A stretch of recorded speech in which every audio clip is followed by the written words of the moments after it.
Hello friends, cricket updates Telugu ఛానల్కి స్వాగతం. మన ఛానల్లో క్రికెట్కి సంబంధించిన ప్రతి అంశం చర్చిస్తాం. ఇవాళ జరుగుతున్న ఒక టాపిక్ హాట్ టాపిక్ అని చెప్పాలి. మన అందరికీ ఇష్టమైన కెప్టెన్ కూల్ మహేంద్ర సింగ్ ధోని గురించి మాట్లాడుకుందాం. ఇటీవల జరిగిన కొన్ని వార్తలు, వాటి మీద వస్తున్న రూమర్స్ ఇప్పుడు అందరి దృష్టి ఆకర్షిస్తుంది. ఈ టాపిక్ ఏమిటంటే 2024లో మనకు జరిగిన ఐపీఎల్ దాంట్లో number 1 match or best match in the season చెప్పుకోవాలంటే సిఎస్కే వర్సెస్ ఆర్సీబీ. మన అందరికీ తెలుసు ఆర్సీబీ కంబ్యాక్ ఎలా ఉండిందో ఆ సీజన్లో 6/6 మ్యాచెస్ గెలిచింది. ఆ మ్యాచ్ ఇచ్చిన ఇంటెన్సిటీ, వ్యూవర్షిప్ ఏ మ్యాచ్ ఇవ్వలేదు ఆ సీజన్లో. సో ఆ మ్యాచ్లో ఏమేమి జరిగిందో కూడా మనం అందరూ చూసాం.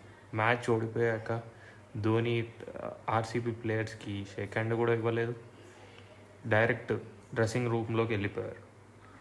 కానీ అది అందరికీ తెలిసిన విషయం. దాని గురించి చాలా చర్చలు జరిగాయి. హర్ష భోగ్లే డిఫెండ్ చేశారు దాన్ని, మళ్ళీ కొందరు తప్పు పట్టారు ఇది. కానీ ఇప్పుడు కొత్తగా ఇంకో న్యూస్ వచ్చింది అదే మ్యాచ్ గురించి. ప్రముఖ హిందీ జర్నలిస్ట్కి ఈ మధ్య హర్భజన్ ఒక ఇన్సైడ్ స్కూప్ ఇచ్చారంట. ఏంటంటే ఆర్సీబీ మ్యాచ్ సిఎస్కే ఓడిపోయాక ధోని డ్రెస్సింగ్ రూమ్లోకి వెళ్ళి టీవీ పగలగొట్టారని, చాలా సీరియస్గా ఉండి టీవీ పగలగొట్టారని చెప్పారు. ఇప్పుడు అసలుకి ఈ విషయం తెలియగానే మొత్తం సోషల్ మీడియా, ట్విట్టర్ అన్నిట్లో చాలా వైరల్ అయిపోయింది. ఎంత వైరల్ కానీ అసలుకి క్రికెట్ ప్రపంచంలో ఇప్పుడు హాట్ టాపిక్గా మారింది. సో దీని గురించి ఈ విషయం మీరు నమ్ముతారా?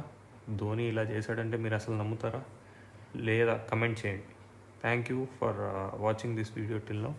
Please subscribe to our channel. Everyday videos post చేస్తాను. ఇలాంటి టాపిక్స్ అన్నీ మీ ముందరికి తీసుకొని వస్తాను. Thank you.